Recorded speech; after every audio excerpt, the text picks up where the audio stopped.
Praise the lord. ప్రభునందు ప్రియులైన దేవుని పిల్లలారా, మీ అందరికి కూడా గొప్ప శుభవార్త అండి.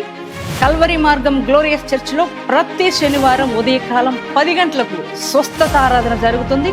మరి స్వస్థత విడుదల పరిచర్య ఎంతో అద్భుతంగా పరిశుద్ధాత్మ దేవుడు జరిగిస్తూ వస్తున్నారు. ఇప్పటికే ఈ ఆరాధనలో మరి అనేకులు పాల్గొని, పలు ప్రాంతాల నుంచి ప్రజలు పాల్గొని మరి అనేక మంది బంధకాల్లో ఉన్నవారు విడుదల పొందుకుంటున్నారు, రోగులు స్వస్థపరచబడుతున్నారు. మరి చేతబడి మాంత్రిక శక్తులతో పిడిమబడుతున్న వారు విడుదల పొందుకుంటున్నారు. మరి శక్తివంతమైన వాక్యము ద్వారా బలపరచబడుతున్నారు, పరిశుద్ధాత్మ చేత నింపబడుతున్నారు. మీరు కూడా ఏ సమస్యలో, బాధలో ఉన్నా, బంధకాల్లో ఉన్నా, మీరందరూ కూడా ఈ ఆరాధనలో పాల్గొనండి, దైవ దీవెనలు పొందుకోనండి. దేవుడు మిమ్మల్ని దీవించునుగా.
Praise the lord.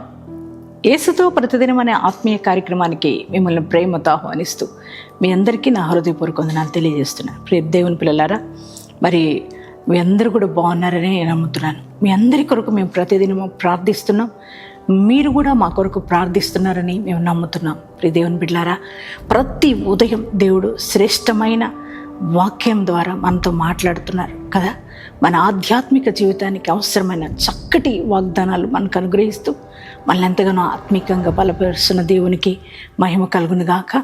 ఈ దినం కూడా దేవుడు చక్కటి శ్రేష్టమైన వాగ్దానం మనకిచ్చారండి. ఆ వాగ్దానం ఏమిటో చదువుకుందాం. కీర్తనల గ్రంథము 106వ అధ్యాయము 44వ వచన 2వ భాగాన్ని చదువుకుందాం. వారికి కలిగిన శ్రమను ఆయన చూచెను. Praise the lord. ఎంత చక్కని శ్రేష్టమైన మరి మాట అండి. ఈ యొక్క మాటలు ఎవరి గురించి రాయబడినాయి అంటే, మరి ఇజ్రాయేలు ప్రజలను గురించి రాయబడిన మాటలు. ఇజ్రాయేలు ప్రజలు శ్రమలో, కష్టాల్లో, ఇబ్బందుల్లో, కన్నీటి పరిస్థితుల్లో ఉన్నప్పుడు వారట దేవునికి మొర్రపెట్టినప్పుడు దేవుడు వారి శ్రమను చూచాడని. మరి దేవుని బిడ్డలారా, అదే దేవుడు ఈరోజు నీతో కూడా మాట్లాడుతున్నాడు. ఆయన ఏమంటున్నారంటే, నీ శ్రమను నేను చూచాను అని ప్రభు చెప్తున్నారు. అవునండి, మన దేవుడు ఎవరనంటే మనల్ని చూచే దేవుడు, మనల్ని పట్టించుకునే దేవుడు. కష్టాల్లో, బాధల్లో, ఇరుకుల్లో, ఇబ్బందుల్లో, కన్నీటి పరిస్థితుల్లో, శ్రమల్లో, మరి రోగాల మధ్యలో, అప్పులు అయిపోయిన పరిస్థితుల్లో, మరి అనేక నిందలు అనుభవిస్తున్న పరిస్థితుల్లో ఎవ్వరు చూడక, బంధువులు అనేవారు ఉన్నా, స్నేహితులు అనేవారు ఉన్నా, తోబుట్టులు అనేవారు ఉన్నా, ఎవ్వరు ఉండినా కూడా మరి ఎంత బలంగా ఉన్నా ఎవ్వరు మిమ్మల్ని చూడట్లేదేమో, ఎవ్వరు మిమ్మల్ని పట్టించుకోక బాధపడుతున్నారేమో, కృంగిపోయి ఉన్నారేమో. అరే, నన్ను ఎవ్వరు పట్టించుకోవట్లేదు, ఎవ్వరు నన్ను చూడట్లేదు, నా కష్టాలు, నా బాధలను గురించి ఎవ్వరు ఆలోచించట్లేదు అని మీరు అనుకుంటూ కృంగిపోయి ఉన్నారేమో. ప్రియ దేవుని పిల్లలారా, మరి కానీ నీ దేవుడు నిన్ను చూసే దేవుడే అన్నాడు. ఎవరు నిన్ను చూసినా చూడకపోయినా ఆయన నిన్ను చూస్తున్నాడు. నువ్వెంత కష్టపడుతున్నావో, నీ శరీరంలో ఉన్న రోగాన్ని బట్టి, నీ యొక్క జీవితంలో ఉన్న లోటును బట్టి నువ్వెంత కష్టపడుతున్నావో, నిరుద్యోగ సమస్యను బట్టి, ఆర్థికపరమైన పోరాటాలను బట్టి, జీవితంలో ఎదురవుతున్న అవమానాలను బట్టి, నీకు ఉన్న కోర్టు కేసులను బట్టి అనేక రకాల శ్రమలు నువ్వు అనుభవిస్తూ ఉంటే నీ దేవుడు నన్ను చూస్తున్నాడు. దేవుని పిల్లలారా, ఇశ్రాయేలు ప్రజలను కూడా వారు శ్రమ పడడం చూసి దేవుడు వారికి సహాయం చేశాడు. వారికున్న శ్రమ నుంచి వారికి విడుదలిచ్చాడు, వారి కష్టాలను తొలగించాడు. దేవుని పిల్లలారా, ఈరోజు ప్రభు నీతో కూడా మాట్లాడుతున్నాడు. ఆ శ్రమలో నిన్ను ఉంచుడు, ఆయన నిన్ను చూస్తున్నాడు. నువ్వు అనుకుంటున్నావు, నా దేవుడు కూడా నన్ను చూడట్లేదు, ఆయన కూడా నన్ను పట్టించుకోవట్లేదని నువ్వు ఒకవేళ కృంగిపోయి ఉన్నావేమో, బాధపడుతున్నావేమో నాన్న, ఆయన ఎప్పుడు మనల్ని చూస్తాడు. అందుకే దావీదు అంటాడు, అయ్యా నా ప్రాణ బాధలను నువ్వు దృష్టించి ఉన్నావు, నేను ఎంత బాధలు అనుభవిస్తున్నాను, ఎంతో శ్రమలో ఉన్నాను అయ్యా, నా ప్రాణ బాధలన్నీ కూడా నువ్వు దృష్టించి ఉన్నావు అయ్యా అని దావీదు మాట్లాడుతున్నారు. అవును కదా, ఆయన మనల్ని చూస్తాడండి. ఎందుకనంటే నిన్ను ఆయన స్వరక్తం ఇచ్చి కన్నాడు కనుక, ఆయన బిడ్డవు కనుక, ఆయన సొత్తువు కనుక, మనం ఆయన సొత్తం కనుకండి. మనం కష్టపడుతుంటే, మన శ్రమ పడుతూ ఉంటే ఆయన దాటి వెళ్ళిపోలేడు. ఆయన మనల్ని చూస్తాడు, మనల్ని పట్టించుకుంటాడు. గడిచిన కాలం అంతా కూడా నువ్వు ఎంత శ్రమ పడ్డావో, ఎన్ని నిందలు అనుభవించావో, ఎంత పోరాటంలో ఉన్నావో, ఎంత రోగాలు తలముటిస్తున్నావో అన్నీ చూస్తున్నాడు దేవుడు. ఆయన నిన్ను పట్టించుకుని ఆయన నీ శ్రమనంతా కూడా చూసి నీ శ్రమలో నుంచి నిన్ను విడిపించబోతున్నాడు. నీ కష్టాలన్నీ కూడా ఆయన తీర్చిపోతున్నాడు. ఆయన చూస్తే చాలు నీ పరిస్థితులు మారిపోతాయి. ఆయన దృష్టి ఎవరి మీదకి వస్తుందో వారికి ఉన్న ప్రతి సమస్యలు పరిష్కరించబడతాయి.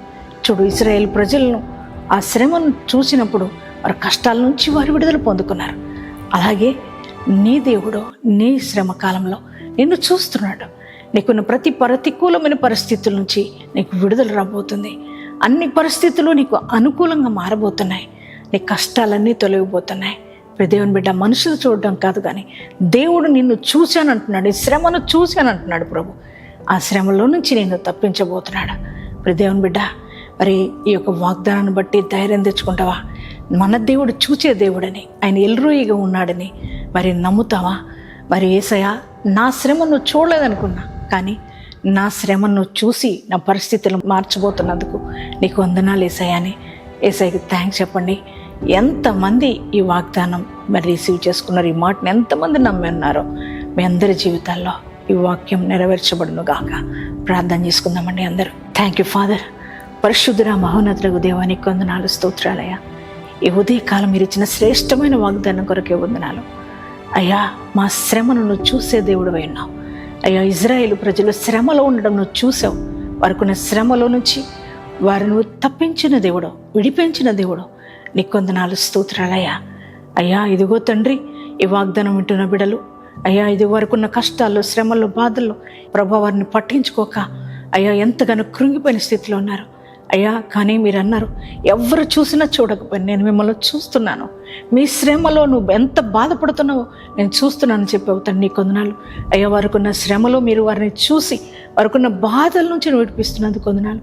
అవునయ్యా, మా శ్రమలో మమ్మల్ని చూసి విడిపించే దేవుడుగా, తప్పించే దేవుడుగా, రక్షించే దేవుడుగా, కాపాడే దేవుడుగా ఉన్నందుకు నీకే కృతజ్ఞతలు, స్తోత్రాలు అయ్యా. ఇదిగో తండ్రి, ప్రతి వారి జీవితంలో మేలులతో నింపండి ప్రభా. వారి జీవితాలు ఆశ్చర్యకార్యాలు జరిగించండి నాయన. వారికి ఉన్న కష్టాలన్నీ తొలగించి వారిని ఆశీర్వాదంలోకి నడిపించండి. అప్పుల బాధల నుంచి యేసునామములో విడుదల కలుగునుగాక, రోగాల నుంచి విడుదల కలుగునుగాక అయ్యా. కుటుంబాల్లో నెమ్మది కలుగునుగాక అయ్యా. తండ్రి, శాంతి సమాధానం అనుగ్రహించబడునుగాక. నింద వేదన కొట్టివేయబడునుగాక. కోర్టు కేసులు విజయం వచ్చునుగాక. తండ్రి, నీకే స్తోత్రాలయ్యా. అయ్యా, ఈరోజు మ్యారేజ్ డేస్, బర్త్డేస్ చేసుకున్న ప్రతి వారిని నిండుగా ఆశీర్వదించి దీవెనలతో నింపండి నాయన. ఈ దినమంతని ప్రజెన్స్ మాతో ఉంచి నడిపించండి. యేసు నామములో ప్రార్థిస్తున్నాం తండ్రి, ఆమేన్.